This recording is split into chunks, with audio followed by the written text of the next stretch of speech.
Hey, what's up studs? Ryan here, or MandRproductions, and today I'm reviewing the LEGO Star Wars 7130 Snowspeeder from 1999. This is one of the first LEGO Star Wars sets ever. If you guys are interested in my other LEGO Star Wars 1999 set comparisons, you can find a link down in the description below. Anyway, this set includes 212 pieces, and when it was released 20 years ago, at least at the time of filming this review, the set cost just 20 bucks. With inflation accounted for, that's about $30 in today's money. And the most recent Snowspeeder released in 2019 of a similar scale and style was $40. So you can kind of see a little bit of the difference between what LEGO was doing back in the day and what they have now. I'll show you a little bit more in-depth comparison of the two sets later in the video, but you can see the AT-AT leg, you can see the Hoth dish turret, you get 3 minifigures in this set as well, which we'll take a look at momentarily. The sides of the box show off a little bit of the interior of the Snowspeeder there. Bottom side just has some information about the trademarks. And the left side here just showing off all the figs and the set down in like a hangar bay. Backside shows the set somewhat disassembled and that you can turn it into a couple of different alternative models that LEGO has kind of whipped up, or maybe imagine your own and create your own alternative model. Either way, you can have fun with this set. We're going to go ahead and take a look at the figures right now. First up, we have Luke Skywalker, and for a first edition of this minifigure, compared to what we have today, obviously, this is quite far from as good as it's gotten, but it's a decent figure, and it actually doesn't look terrible by today's standards, in my opinion. They've kind of reverted back to the old style Rebel pilot helmet in 2019 now, so I'm not sure if that's still kind of a modern looking helmet to you or not, but it still looks good enough to me, to be honest. Even the printing on it is solid. You have a chrome blue lightsaber, which is great. That chrome lightsaber hilt is one that a lot of people love. Unfortunately, they did ship a lot, and that's why LEGO discontinued them in later years. The torso print is pretty basic, like very little fine detail, but basically if you're looking at this figure from far away, it's gonna look good enough. No back print, no second face, just a regular Luke face on the front there, and a nice figure overall. Here we have Luke's co-pilot in episode 5 in the Snowspeeder. It's Dak. He has a regular LEGO smiley face with the yellow head. He has the same helmet, except it just has blue Rebel markings, and it also doesn't have like that caution marking on the front of it. You guys can see there's a slight difference there. The torso print is exactly the same, and other than that, it's just a nice looking figure, just not great, especially by 2019 standards. And finally, my favorite figure in the set, and honestly, I think they did an even better job with this guy in 2004 with the updated Snowspeeder, but this Rebel Soldier, or Hoth Rebel Soldier, is amazing. He's got one of my favorite LEGO weapons ever. It's the giant black blaster here that shoots fully automatic, at least like in LEGO video games, I think it does. He also has the binoculars here, and the binoculars you can actually bring up very nicely right up to his face, and if you turn the helmet, you're actually going to be able to get it to connect to his head, and it can look like he's actually looking out of the binoculars. I think that is really cool that LEGO binoculars can do that. It's something that maybe not a lot of people would ever figure out. I certainly didn't as a kid, but it's something that LEGO puts a lot of time into and is really nice, and something you can really appreciate, I think, when you finally do realize that it's a thing you can do.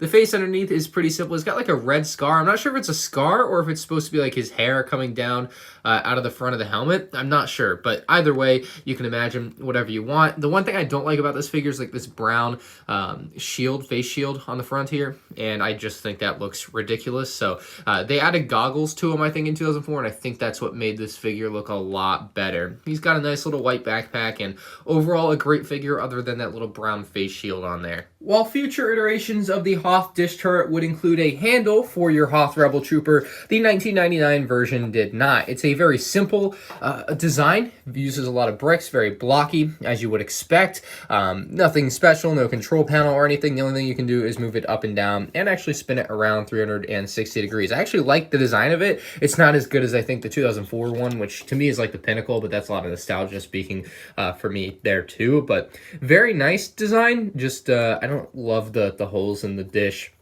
You know, stuff like that really gets me. But not a bad first crack at it for LEGO. Now, bringing over the actual part of the set that you would probably buy the set for in 1999, we have the Snowspeeder. And the one thing you'll immediately notice if you've seen any LEGO Snowspeeder in the last 20 years, other than this one, is that it's in gray. All of the other Snowspeeders have been done in white. We have the one from 2019 here, which is the 20th anniversary edition, and even the big old UCS one done in 2017 was done in white. Now, something cool really did in 2019 was actually release a poly bag of the Snowspeeder in gray, obviously in the newer gray. In 1999, they were using the older gray. That's why there's a bit of a color difference anyway, but they wanted to commemorate the fact that the original Snowspeeder was in gray, even though every other Snowspeeder since then has been in white. So that was just a cool nod by LEGO at what we have today versus what we had back then. And I think that is a really, really cool poly bag. And if you don't want to buy the full-size version of this, you can always buy the smaller little poly bag set that LEGO released in 2019. I just thought that was a really awesome thing for LEGO to do. So focusing back in solely on the 1999 version of our Snowspeeder here, you can see that the front side of it actually looks quite nice. You get this printed slope piece with the front end of the Snowspeeder print that we kind of see on a lot of Snowspeeders modern day. They usually use a sticker nowadays, but back in the day, they actually printed that slope piece, which looks great. You also have a couple of control panel pieces printed in there. They're kind of in weird spots, and I don't really know why they seep out from underneath the cockpit windshield piece. I don't think they should have used printed pieces there. I think they should use just regular tile pieces. I think they look honestly really weird like that. But moving back, this cockpit piece is still being used today, albeit they use a slightly different print now. You can open the cockpit very easily like this to reveal the front side for the Snowspeeder here. And in there, you have a couple of studs. So if you want to sit down Luke Skywalker, you can do so and he'll be able to stay in there. You also have an AT-AT control panel piece that has the AT-AT looming in the distance as you are ready to take it down with your tow cable. And there you have Luke Skywalker just sitting inside the Snowspeeder. And if you close up the cockpit piece, you'll be able to see him very easily through the windshield. Now, the back side of the set is where it gets a little bit wonky, gets a little bit bulky back here. You can see the front end on its own looks decent. You have these blasters and everything. The wings do not fold or anything. They can go up, but they're not supposed to. This looks very weird. Don't do that, please. So moving into the back section, you have your little flaps here. You can open the flaps left and right. They're both going to reveal the same printed piece with the Rebel insignias that we actually had around for quite a while following 1999. See these in sets leading into 2004 is the latest I remember them being available. The back side, we have a little bit of engine work here. Not very detailed, nothing super great about this at all. Just very nostalgic, I guess, if you had this set in 1999, shout out Shy. On the back side, you have your harpoon cable shooter. This is something that they really upgraded in future years for LEGO Star Wars Snowspeeders. The 2019 version actually has an actual cable and the harpoon. I'm just bad at attaching the harpoon, and so that's what it looks like right now, but it's supposed to go onto the back of this, and you actually can like wrap around an AT-AT if you own one. So that's something that was really cool with later Snowspeeders, but this first one really lacked. This is actually the only play scale Snowspeeder to lack that feature. But you're probably wondering, how do you put Dak in his cockpit seat? Well, you're going to lift up this entire section here with the back turret and all our harpoon cable. You're going to get another AT-AT printed slope piece in there, which is really nice. Kind of cool to see him have a little bit of control back here, but you're really going to find a pretty cramped space here. It's very squared off, and that's something I'll talk a little bit about more here in a second, but the back side of the set is a real disgrace to me. You can see that's how Dak fits in, and it's very tight, but it does work. Unfortunately, there is no space for them to actually talk to each other. Like in future Snowspeeders, the seats are a lot closer to each other, so like you can kind of recreate the scene in the movie where Luke and Dak are going and talking back and forth. But right now, they're separated by like 3 solid Lego bricks, and that's wrong. There is a small hidden compartment in this set, though, that kind of makes up for the reason that there is no ability to speak between pilots, and that is right here. You pull on this little black piece, and out comes this little box. It is in just a really small space there, and it can't actually really hold much. You could possibly put Luke's lightsaber hilt in there, but not the actual lightsaber blade. So I don't see much use for this, but it was a nice little additional thing that LEGO kind of hid in there. Not that you'd probably use it much, but it's there if you want to, I suppose. But closing this back panel with Dak in there is a breeze. You can see his head just barely shining through there with a nice smile, so that's kind of neat. But the one qualm I really have with this 1999 Snowspeeder is this back end. You can see it goes from decently shaped, nice contours into just this straight up block in the back that looks, honestly, to me, ridiculous. I mean, that does not look anywhere near as good as they've had in any Snowspeeder since. You can just see how this is blocked off on the back and this one is not. And that's what really gets me with this set. Maybe they needed to extend the panels on the side of the Snowspeeder, like its wings. Maybe that would have helped make this look less blocky, but as of now, the backside of this is just really blocky, and that's my main issue with this 1999 set. That's the one knock I really have against it.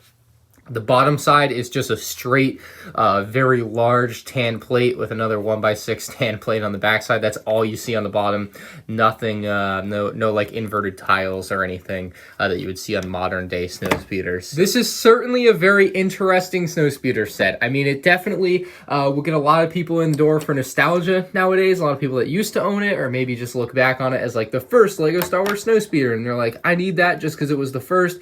That's really the only reason you should buy this set. It definitely does not hold up to today's standards of LEGO Star Wars Snowspeeders. Like I said, they released a poly bag, and this is the 20th anniversary edition. You can just see how much has changed in 20 years. They definitely have done a much better job. And even the Hoth dish turret, which I didn't pull over for this review, looks substantially different nowadays. So you guys can really get an idea of how much different the times used to be in 1999, even though it's already kind of obvious. So let me know what you guys think about this set down in the comments section below. If you guys enjoyed the review, leave a like, and if you want to check out the other 1999 LEGO Star Wars set reviews, they will be on the end card right now.